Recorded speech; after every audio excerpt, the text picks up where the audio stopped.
de Dieu, que tu sois païen, tout ce que tu fais dans la vie, tu as besoin de Dieu.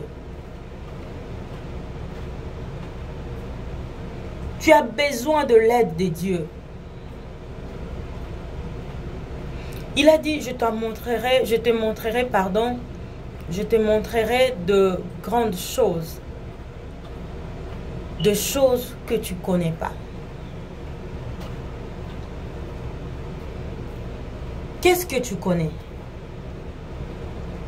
Mais moi, je sais que lorsqu'on on veut approcher quelqu'un qui est supérieur à toi, quelqu'un qui est plus intelligent que toi, c'est pas l'ignorance, mais on se met dans l'attitude que je sais rien. Il faut être franc. C'est Dieu qui connaît tout. C'est lui qui fait tout.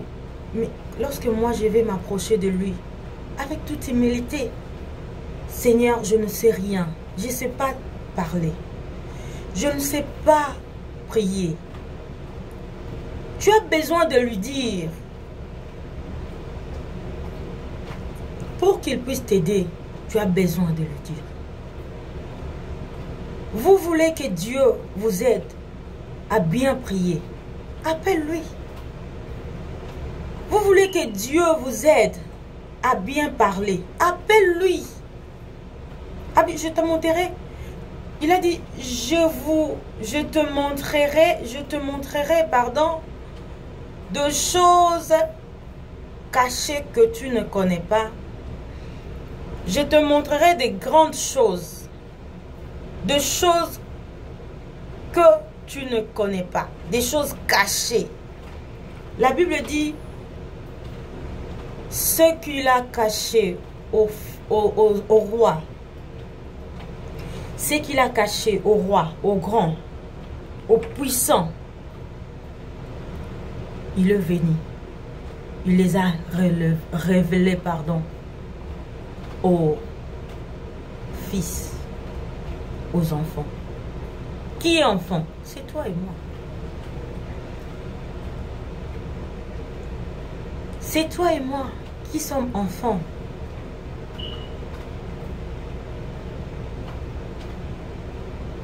Qui sont enfants. Nous sommes enfants de Dieu. Nous sommes enfants. Et quand tu t'approches de lui, approche-toi avec humilité. Je ne connais pas parler. Moi que vous me voyez ici, ce que je fais ici, si ce n'était pas l'aide du Saint-Esprit, j'allais même pas parler. Je vous ai donné un peu mon témoignage.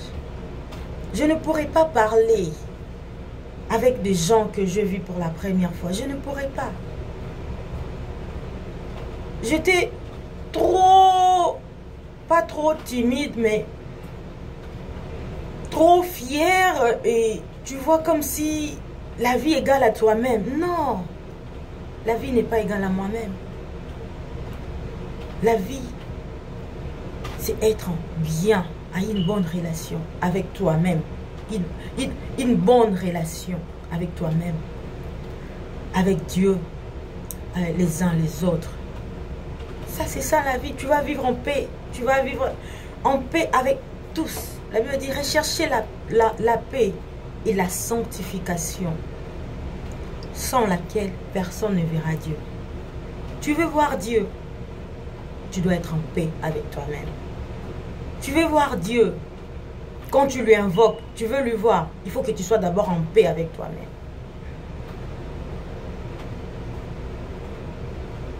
Et apprends à se sanctifier. Sanctifie ta bouche. Qu'est-ce que tu parles? Tu parles des choses qui ne te regardent pas. Tu parles de la vie des gens. Moi, je te lance cet défi. Choisis la bonne part. Comme Marie et Marthe. Jésus a dit, Marie a choisi la bonne part. La bonne part, c'est parler de Jésus, comme je le fais maintenant.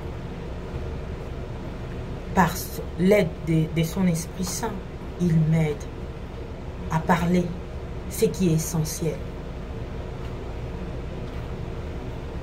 Tu as besoin d'invoquer Dieu, même pour parler.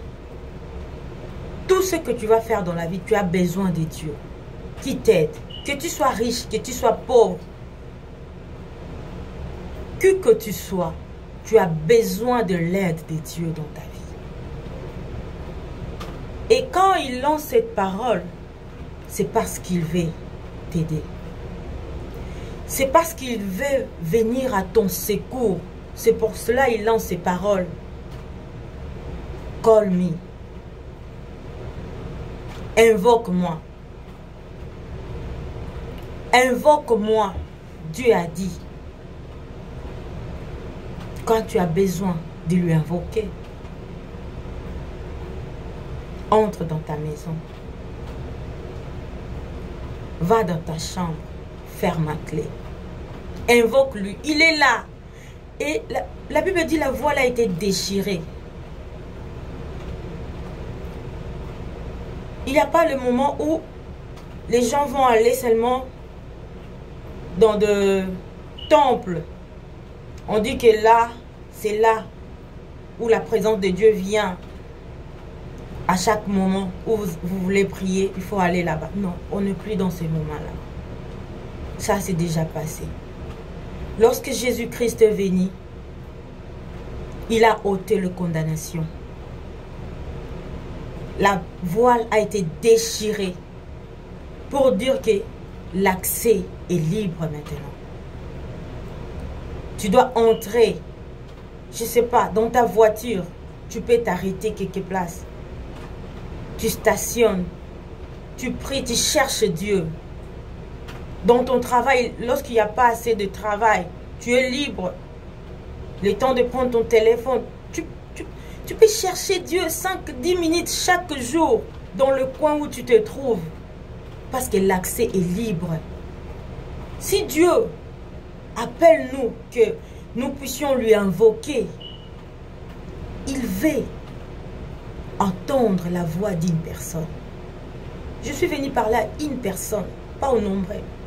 Personne, non. À une personne qui a soif de Dieu. À une personne qui veut voir Dieu dans sa vie, se manifester en Mighty God, comme la Bible nous dit dans le livre, dans la langue anglaise. Mighty God, la puissance de Dieu, tu as besoin de lui invoquer. Parce qu'il est puissant. La Bible dit, il est le tout-puissant. Alléluia. Il est le tout-puissant. Toute puissance est à lui. Alléluia. Alléluia.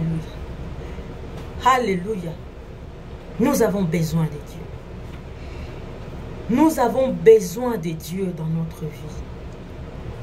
Nous avons besoin de Dieu pour élever les enfants. Je dis aux mamans, dans votre famille, vous avez besoin de Dieu pour l'éducation de vos enfants. Surtout les enfants qui grandissent ici, dans des pays étrangers, comme ici en Amérique, en Europe. Les enfants commencent à manquer de respect à leurs parents. Pourquoi? Ils prennent les éducations de la rue, de leurs camarades, collègues, je ne sais pas moi, là où ils se retrouvent. Mais toi, avec la présence de Dieu dans ta maison, avec l'Esprit de Dieu, quand tu appelles Dieu dans ta vie, il finira par se relever, par se montrer. La Bible dit, cherchez l'Éternel, tandis qu'il est prêt. Donc, il est prêt. Il attend que quelqu'un pour lui invoquer, pour lui chercher, afin qu'il se dévoile. Alléluia. Vous avez besoin de chercher Dieu pour l'éducation de vos enfants. Ici en Amérique, vous allez voir des enfants terribles. À Paris, n'en parlons même pas.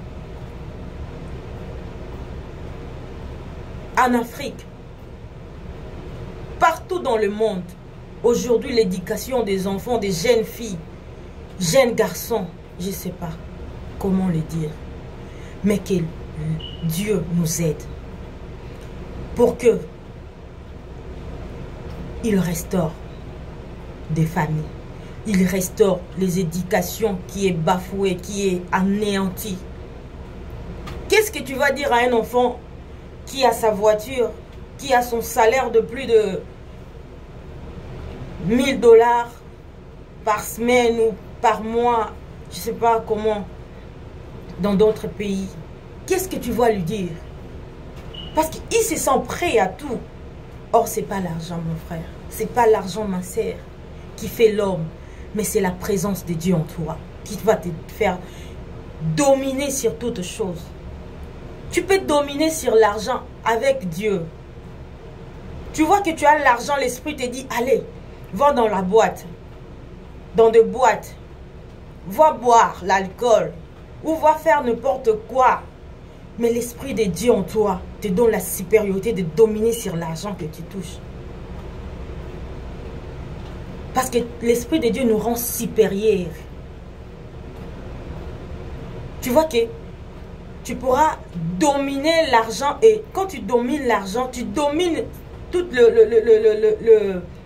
les manifestations ou le choix ou des choses que l'argent nous propose. Que non, fais-toi voir. Va dans des boîtes, va boire l'alcool, fais ceci, des tapages. Tout ça, ce sont des choses qui marchent avec l'argent quand tu n'as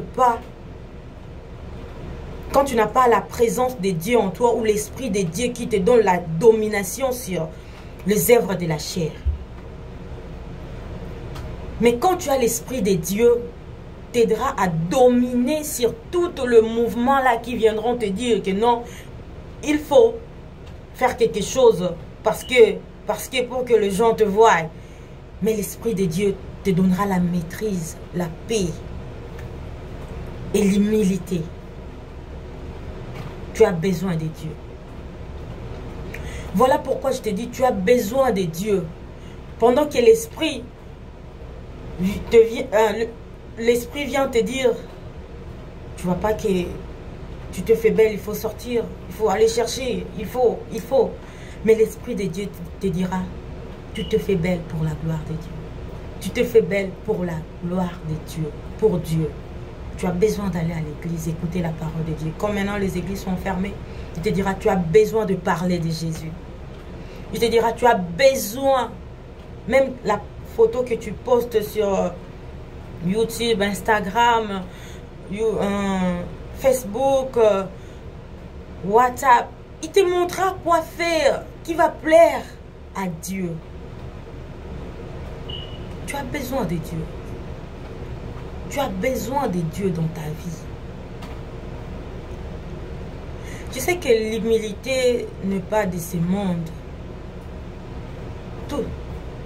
Dans le monde entier. L'humilité, c'est pas vraiment quelque chose d'humain, quoi. L'humilité, c'est le fruit de l'esprit. L'humilité, c'est Dieu. Pour apprendre à être humble, tu as besoin de Dieu dans ta vie. Il a dit dans la Bible, laisse que moi, je diminue et que toi, tu croisses. Pour que tu puisses diminuer devant les gens, il faut d'abord commencer devant Dieu. Parce que sinon, ça sera l'hypocrisie. Devant les gens, tu fais comme si je n'ai rien, je souffre. Mais quand tu pars à une autre place, tu te fais le bourgeois. Non. L'humilité doit commencer d'abord dans la présence de Dieu. L'humilité doit commencer d'abord devant Dieu. Comme je vous l'ai dit, tu t'approches, tu dis, je ne sais pas prier. Je ne sais pas parler. Je ne sais pas dire comment se présenter devant toi. Mais que Dieu, avec toute humilité, je viens, que tu m'apprends comment parler, comment se présenter, comment s'habiller, comment parler. Tu as besoin de Dieu, mon frère, ma sœur. Tu as besoin de Dieu dans ta vie. Tu as vraiment besoin de Dieu. Et il n'est pas loin de toi. Il n'est pas loin de toi. La voile a été déjà déchirée. Il est là, partout où tu es, quand tu lui invoques. Aussitôt invoqué, aussitôt il répond. Les mal années que nous voulons quand on invoque Dieu, qui se manifeste, où tu commences à parler en langue, où tu cries, où tu fais quelque chose inhabituel. Non, non, non, non. Soyons relax. Soyons normal. Tu pries. Même si tu n'as pas senti ou écouté, mais dans la foi. Dans ton cœur, reconnais qu'il m'a écouté. Reconnais qu'il est là. Partout où je marche ici, même pendant que j'étais en Afrique, je crois que Dieu, il ne va pas m'abandonner. Il a dit dans la Bible, 365 fois qu'il est écrit dans la Bible, je ne t'abandonnerai pas. Je ne t'abandonnerai pas. Pourquoi il a dit ça? Pour que chaque jour de ta vie, quand tu te lèves, dis-toi à l'intérieur de ton cœur, il ne m'abandonnera pas. Il ne me laissera pas. Il est avec moi. Chaque jour que tu marches, tu ne peux pas avoir le courage ou la force de prier, c'est normal. Mais du fond de ton cœur, j'aimerais te dire que tu marches avec cette confiance-là. Cette fermeté de dire que non, il est là, il m'écoute, il est là, il me connaît, il est là pour me sécuriser, il est là pour me soutenir, il est là pour m'aider. Tu as besoin de Dieu dans ta vie. Tu as besoin de Dieu dans ta vie. Et il se révèle. Il se révèle. Pardon. Il se révèle par tout ce qu'il cherche. Dans le livre d'Ésaïe, il est écrit: cherchez l'Éternel, tandis qu'il est prêt. Il est prêt à écouter qui? Celui qui lui invoque. Il est prêt à écouter qui? Celui qui a besoin de lui. Dieu, il est prêt à écouter qui? Celui qui ouvre la bouche. La Bible dit, pars-toi pour te justifier. Pour ta famille. Qui va prier? C'est toi. Laisse-moi te dire une chose. Merci Saint-Esprit. Dans toute famille, dans toutes les familles du monde, Dieu cherche qu'une personne. Je ne sais pas combien vous êtes, mais ne te dis pas que non, c'est pas moi. Tu vois, moi je suis timide. Moi, je vous ai donné mon témoignage. J'avais honte de parler. On me voit en train de parler de Jésus. Oh, c'est quelque chose pour des gens, pas pour moi. Servir Dieu à l'église, je le fais, je vous dis. J'ai œuvré dans le département du nettoyage. Essuyer, nettoyer des chaises du pasteur. Balayer l'église, je le fais. Mais lorsque je suis arrivée à l'église, je ne pourrais jamais le faire. Et si quelqu'un me le demandait, je pourrais voir ça comme une insulte. Je vous dis vrai, excuse-moi. Là, c'était moi. Là, c'est une partie, c'est mon 0,5% de mon témoignage. Je vous ai promis, je vais vous le dire en long et à large. Tu me dis de nettoyer à l'église, je pourrais voir ça comme si vous me offensez. Comment tu peux me dire ça? Balayer l'église? Non. Non. Non. You look at me. Je pourrais dire ça. Car là, je dis comme j'étais. Mais aujourd'hui, non. Aujourd'hui, non. Parce que ma vie a déjà changé depuis que j'ai dit oui à Jésus. Comme l'apôtre Paul a dit, tout ce que je voyais important ou tout ce que je voyais qui me frappait dans les yeux, c'est devenu la boue. La boue. Mais aujourd'hui, tel que je suis là, vous me dites, allez balayer l'église. Oh, avec plaisir, avec amour. Quand toi-même tu me vois en train de faire ça, tu vas aimer. Tu vas dire, ouf, quelle joie, quel plaisir qu'elle trouve à faire ça. C'est le Saint-Esprit. J'avais même des phrases et des sœurs qui me regardaient, qui me disaient, mais quand tu fais ça, ça me donne envie aussi. J'ai aussi des sœurs à l'église qui sont venues dans mon département parce qu'ils me voyaient seulement balayer l'église. Parce qu'ils me voyaient seulement essuyer des chaises de l'église.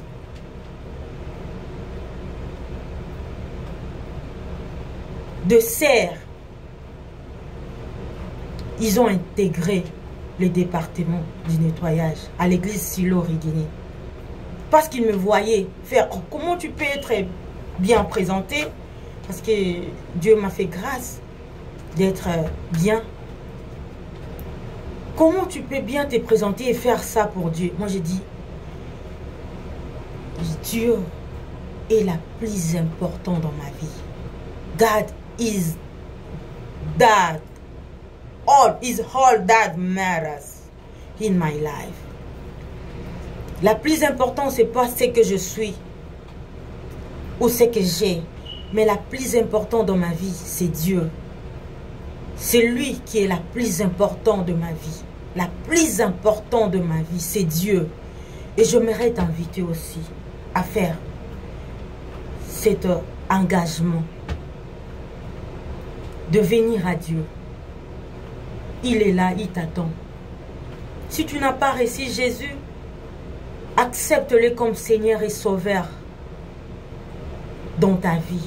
Il t'aidera. Le Saint-Esprit est là. Il t'aidera à grandir dans la profondeur avec lui. Le Saint-Esprit t'ouvrira les yeux. Laisse que vous soyez bénis partout où vous êtes. Je vais terminer par là pour vous dire, Jésus-Christ est mort pour toi, pour lui, pour elle, pour moi, pour nous. God bless you. Que Dieu vous bénisse. Merci pour ces moments. Que Dieu nous aide encore dans tout ce que nous allons faire. Que Dieu nous assiste, car nous avons besoin de lui pour toutes choses. Merci. Que Dieu vous parle personnellement. De quoi il vous attend dans la vie. Sois béni au nom de Jésus-Christ. Amen.